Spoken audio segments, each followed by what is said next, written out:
Информациите стигнуваат до вас.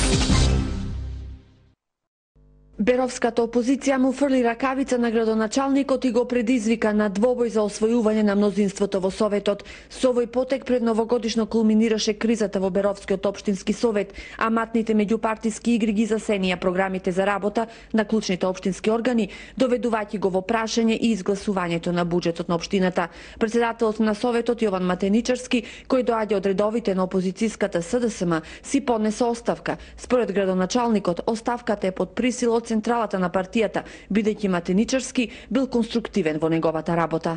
Сите внатрешно политички превирања во Социјалдемократскиот сојуз вчера излегоа на површина и под притисок, психолошки притисок, така како и што кажа нивниот лидер Бранко Црвенковски, еве за прв пациент го одбра председателот на Советот на општина Берово.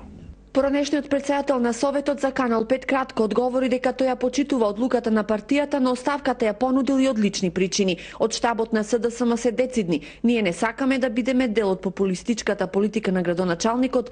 Еве му шанса да си го обезбеди мнозинството и да си ги реализира сите развојни проекти во интерес на општината Берово, без да му пречи СДСМ. Беровчани разочарани од предновогодишните случувања во Советот, во кои има чудни коалиции. Советникот на СДП е во коалиција со ВМРО-ДПМН, а советникот од Народна партија со СДСМ.